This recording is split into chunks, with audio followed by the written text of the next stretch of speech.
I want to touch on the stock market. We've got several questions here on stock market investments. Okay, they're along the lines of, I'm invested in the stocks and shares. I actually just dropped through the floor, or it's disheartening. Where should I come out? So I'll let you answer in a minute, Fanny. I just want to take people through what I used to do when I was a financial advisor for 25 years, and I dealt with mainly very, very wealthy families who came in with millions. Okay, and some of them had sold their business and had to commit the money. And this is what I did with all of them. I would say, okay, I want to take you through I want to take you back to the end of 1972, right? I was 3.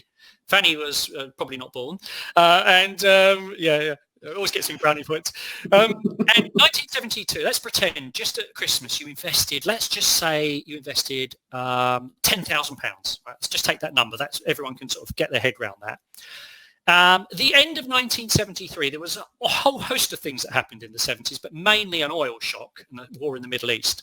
By the end of 1973, your £10,000 was worth about £7,300 if you'd invested it 100% in the UK stock market.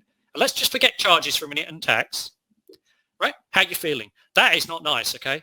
Not so bad as it's happened recently, but where we are with the stock market crash, it came down in the last month. It came down 40% if you were 100% in shares, and it's come back about 12, 13% so far. So we're down about the same as 1973, right? You held on another year, at the end of 1974, your £10,000 now worth just over £3,300. I mean, how would you feel? You would feel absolutely suicidal in mentally, wouldn't you? I mean, many people literally just couldn't stay any longer and they threw the towel in. But then what happened? 1975, the market went up about 6 or 7%. 1976, it went up 145%. By 1977, you got your £10,000 back. And by the beginning of 1983, you'd got back your purchasing power because inflation was very, very high then. So here's the point about stock markets. They are extremely volatile, and they are a voting machine in the short term, just reflecting fear and greed and sentiment and liquidity and people's need for money and people's need to invest. And in the long run, they're a weighing machine, because here's the thing. That money that you'd invested, that £10,000, would be worth today, even with stock market falls, well over £200,000. That is a lot with income reinvested. That is a big investment.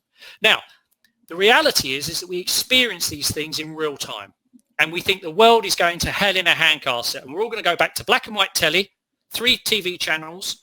We're not going to be having deliveries anymore. No one's going to go on a holiday, and we're never going to buy any nice cars, and we're going to stop streaming videos, and we're just going to go back to a very simple existence. Is that going to happen? So what's your thoughts then when people say about stocks and shares? You know, there's a framework, isn't there, that we can use? First thing I do is I get out my decisive hand and I say, how much money have I got in the bank?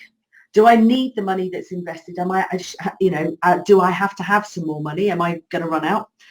Is there any way I can get some money without having to cash in this investment while it's so low? Look, so many people buy high and sell low. Yep. The whole mentality around the stock market is to try and switch that around, and the fact that what we're trying to do is we're trying to buy low and sell high.